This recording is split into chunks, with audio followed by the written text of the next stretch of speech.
guys, welcome back to the channel, and today is the day. We're sharing our retirement story, and we're doing it because we want to share why there's hope for you starting from zero.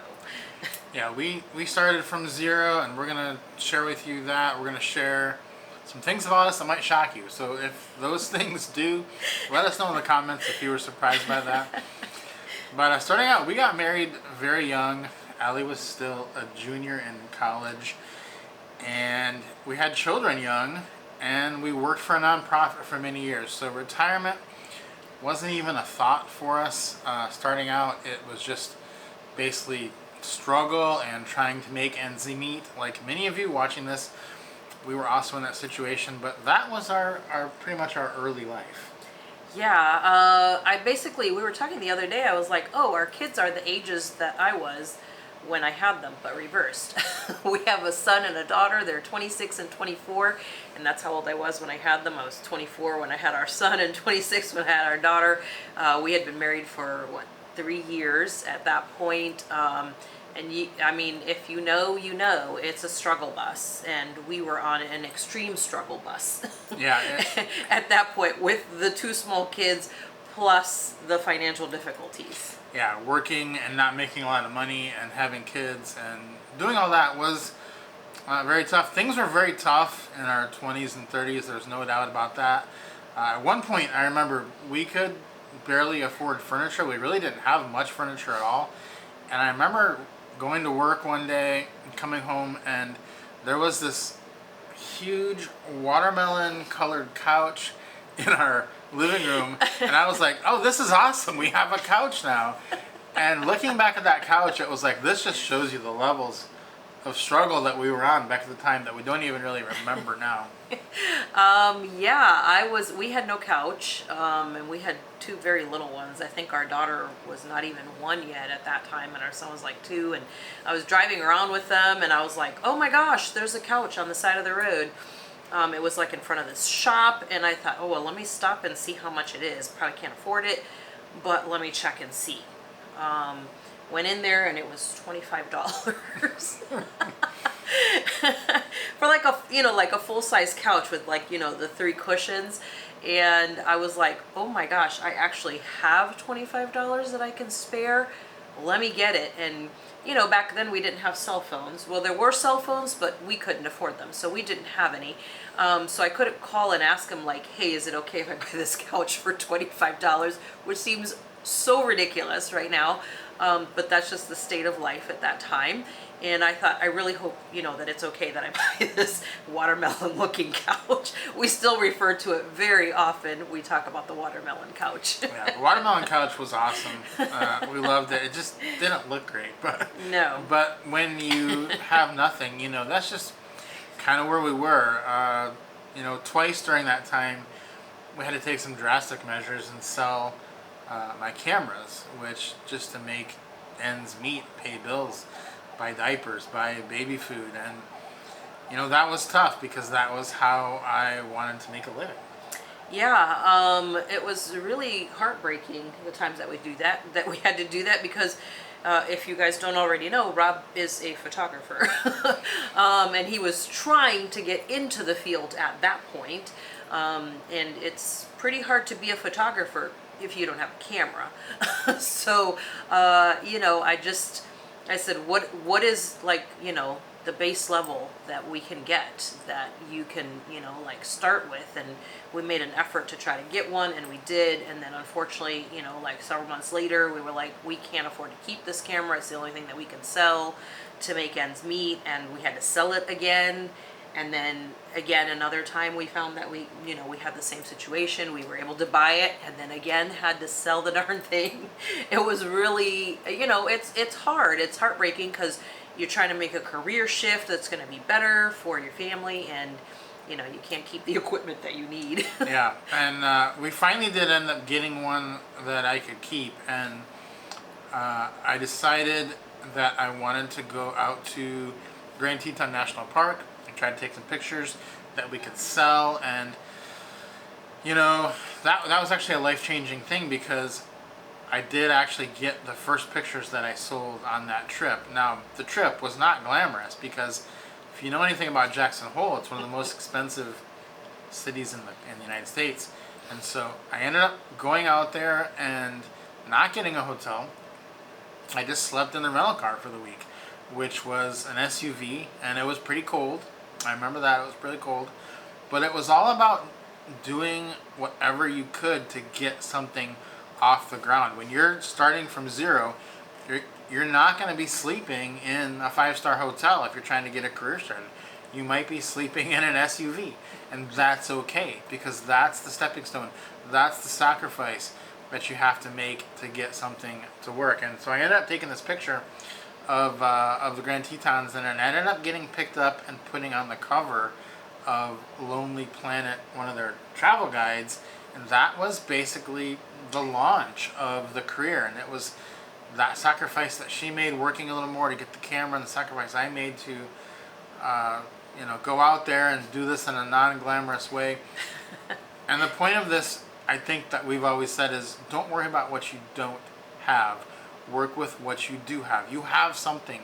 You can get something. It probably won't be the best thing, but as long as you can get your hands on something, we've always thought we can work with that. And so what do you have to work with? That's how you go from zero to early retired.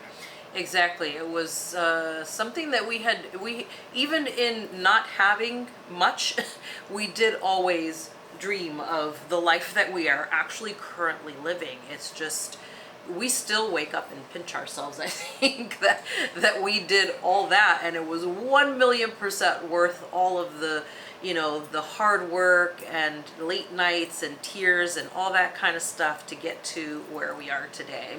All right, I'm going to jump into the first thing that might shock you about us. Well, this one's going to be about Allie. And the shocking thing about Allie is that most people don't know that English is not her first language. She is doing this in her second language, and she has never let that stop her from doing YouTube or being on camera. Esto sería mucho más fácil si lo pudiera hacer en español. Yeah, so she does do that a lot at home. She will interject things in Spanish. And, welcome to our everyday life. Yeah, so she will do that. Now, after 30 years, I mostly understand everything she says. First few years, I was like, what are we even talking about here? He had this glazed look on his face, but it's just, I can't help it. It's if I'm comfortable around somebody, like if anyone is watching this video and you know me personally, if I have spoken Spanish in front of you, then I'm comfortable with you to not have to think about it, because it is actually work for me to speak in English all the time, because my brain has to translate everything in order for the words to come out through my mouth. And actually, when we started doing YouTube videos, I got a lot of comments about, why do you say so much? It's like, well, I'm translating constantly in my head, so just bear with me. But it's just something that naturally occurs. I just go back and forth between English and Spanish. Yeah, that is something, and people do, and people make comments of that. They have no idea what's going on, and I think we hear a lot of people say, well, I'd start a YouTube channel if I lost weight, or if I looked better, or if I sounded better, or if I could be understood better and was better at it. And at the end of the day, those things just don't matter. It's really just about doing it, right? It's about, you can do this, and the only way we can do this is in English, because I don't speak Spanish good enough to do a channel in Spanish, and so we can't have two languages on the same video. So the only way we can do this is if you do it in English. Exactly. And, it would obviously be very challenging if you were watching our videos if I was going back and forth in English and Spanish. It's like, well, what did she just say? I don't know what she just said. What does that mean? So, obviously I have to put forth the effort to do this in English all the time. And yeah, so that's just another example of work with what you have. We're working with what we have. We're trying to do the very best with what we've been given, what our gifts are, and that's working. And that just shows you that you can make it happen no matter what your situation is. Okay, the next thing that might shock you, and this falls under the living under your means category, which is going to be the next thing we talk about, which is that we have never made a car payment in our entire lives. That is correct. Now, have we driven the newest model of every single car? No, but we also No. haven't driven the junkiest of cars either. We've had wow. I think the last few cars were the better ones, Yeah. but the older ones, like from our early years, were much cheaper and in much worse condition. One of the cars we used to call the Flintstone car because it came from up north, and if you live in northeastern U.S., you know that you're going to get rust under your car from the salt and stuff from the winters, the harsh winters, and we had two mats that covered the giant rust hole that was underneath the driver's seat, and it was like right where you put your feet, to drive, so the hole was like right there, and we used to call it the Flintstone car. Yeah, that car came from Michigan, which is where I was from. But we also didn't have to pay anything for it, so yeah. You win some, you lose some. There was another car with the windows wouldn't roll down and There's the air that. conditioning quit working. That was a tough one.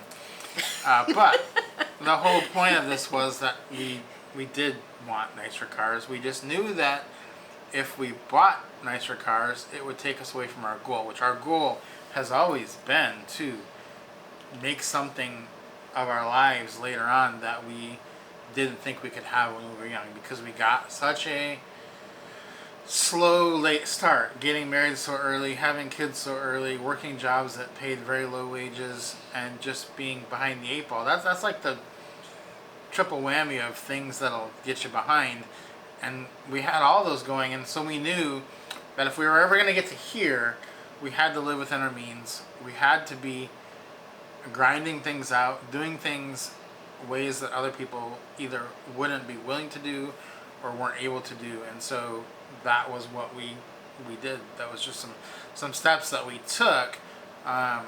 Another one is to open your possibilities, open your eyes to the possibilities that you could live on a budget, and that just happened naturally for us because we always lived on a budget, and so we've now realized, now that our budget is much higher now, that our struggles, your struggles that we have earlier in life only harden our resolve that we can make it through anything. And so, like, we know now that we could live without furniture if we needed to. We've done that. We know we could live with a rust bucket car. We've done that. And that makes it easier to take chances and to live fearlessly about the situation that you're in. So count those struggles as a blessing. Yeah, I think a lot of people are so surprised that our budget is just $4,000 with how much we make. They're like, well, you could live so much better. You could go to much fancier places and stay at fancier resorts. But we just, our mentality always was, within this set kind of this budget, and it just feels so wasteful to just go above just because you can. Yeah, it has been surprising because now we do make a lot of money on YouTube. We lay that out on the channel pretty regularly that we make over $20,000 a month. And our budget's $4,000 a month. That's just what it's been. And I just don't see that changing because we really wouldn't know what to do. There's things that we want to do with that extra money that we wouldn't be able to do. So it's just not something that we're probably going to change. But the bottom line here is that each of us has struggles. Don't think that we didn't struggle, because we struggled.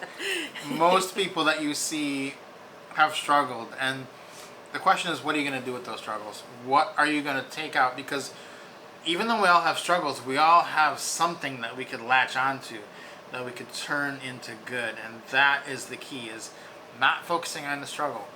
Let the struggle be your fuel. Let the struggle advise you that you can do things and not worry about it, because people that grew up with a lot of money and then have always had money, that's where the fear culture comes in, because they don't know if they could make it on $2,000 a month. They don't know if they can make it on $3,000. They don't know if they can make it on $4,000, which we know we could easily do. So we're not too worried about taking some chances, and you have that advantage if you've struggled, because your struggle internalized means, you know what, you made it this far, you can keep going. Exactly. It just shows you how strong you actually are. That you're making it is amazing in itself. And then, you know, you just take that and, like you said, use that as the fuel to propel you forward. The fact that, you know, we struggled all of those years, we continually used that as fuel to keep us moving forward. And here we are in the place where we planned, we talked about it, we dreamed about it, we, you know, everything you could think of. We even got books about places we wanted to go that we weren't going to be going to anytime soon, just to, you know, kind of keep that fresh in our minds all the time, and to continually encourage ourselves to stay the course. Yeah, so we just want to encourage you with this video that you can do this, even if you're at zero. And maybe you're not at zero. Maybe you have already some means and you're even further ahead already. You can do it too. We can all make it to where we want to be. We all have a different path. Latch on to the positives in your life and take them and start to multiply them. Guys, hopefully this was helpful to you. Let us know down in the comments which of these you thought was shocking about us. Also, if you have any questions, leave those also down in the comment section. Guys, if you enjoyed this, for more like this, subscribe to the channel. Give us a like if you enjoyed it, and we'll talk to you soon.